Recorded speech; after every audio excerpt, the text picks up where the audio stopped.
7h, 9h, Europe 1 Matin. L'édito politique sur Europe 1 avec Le Figaro. Bonjour Alexis Brézet. Bonjour Dimitri, bonjour à tous. Alexis Bruno Retailleau est au Maroc pour tenter de faire avancer le dossier de l'immigration. Le ministre de l'Intérieur vient par ailleurs de publier une circulaire sur le même sujet qui fait ce matin la une du Figaro. Est-ce qu'on tient enfin, Alexis, le grand texte qui va permettre de reprendre le contrôle ? Non. Évidemment non, Dimitri. La circulaire au préfet est un document certes important, mais qui n'a pas cette ambition. C'est quoi ? C'est une exhortation solennelle et énergique d'un ministre de l'Intérieur à ses préfets. Qu'est-ce qu'il leur dit ? Il leur dit « En matière d'immigration, les Français exigent des résultats. Ces résultats passent par votre implication totale. Vous m'en rendrez compte personnellement. » C'est aussi simple que ça, c'est un chef qui mobilise ses troupes. Au passage, il leur rappelle que la législation actuelle, notamment ce qui reste de la loi Darmanin, après censure du Conseil constitutionnel, il leur rappelle que cette législation met à leur disposition un certain nombre d'instruments qu'il leur demande d'appliquer tout de suite. Par exemple, on peut désormais plus facilement demander l'éloignement ou placer en rétention un étranger s'il représente une menace à l'ordre public. Eh bien, dit Retailleau, faites-le sans attendre. Et tant que vous y êtes, appliquez cette nouvelle règle aux étrangers dangereux qui seraient passés entre les mailles du filet avant le vote de la loi. Et il ajoute aussi, et ça c'est un début de réponse à la négligence tragique qui a peut-être coûté la vie à la malheureuse Philippine, il ajoute, la loi vous permet de faire appel de la remise en liberté d'un étranger potentiellement dangereux. Eh bien, je vous demande de le faire systématiquement, c'est ce qui n'avait pas été fait. Ce discours de fermeté est évidemment bienvenu, mais enfin, il ne fait que rappeler l'état actuel du droit.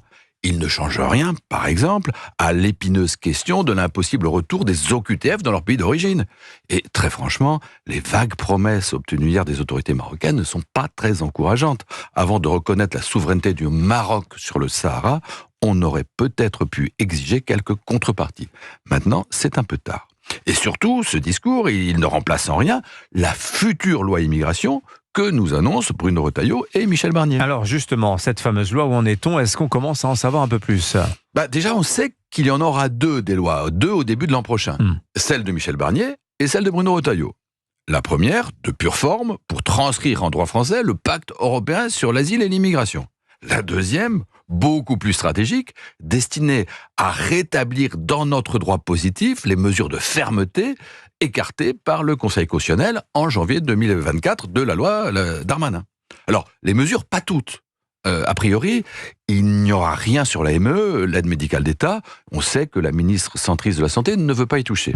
Rien non plus sur les quotas d'immigration qui ont été censurés par le Conseil constitutionnel pour des raisons de fond. En revanche, le délit de séjour irrégulier devrait être rétabli, le délai de rétention administrative étendu, les conditions du regroupement familial durcies, l'accès à certaines aides sociales soumises à un délai de 2 ou 3 ans, et le titre de séjour pour soins revu pour éviter le tourisme médical. Autant de mesures qui ne résoudraient pas tout, certes, mais enfin, qui contribueraient à réduire notablement ce que Bruno Retailleau appelle l'attractivité de la France pour les candidats à l'immigration. Et vous pensez que le Conseil constitutionnel, cette fois, laissera passer ces mesures ? C'est pas garanti du tout. Les fins juristes qui entourent Michel Barnier expliquent, et ils ont sans doute raison, que le Conseil peut fort bien écarter une première fois certaines mesures pour des raisons de forme, et puis les repousser une seconde fois pour des raisons de fond. Nous verrons bien.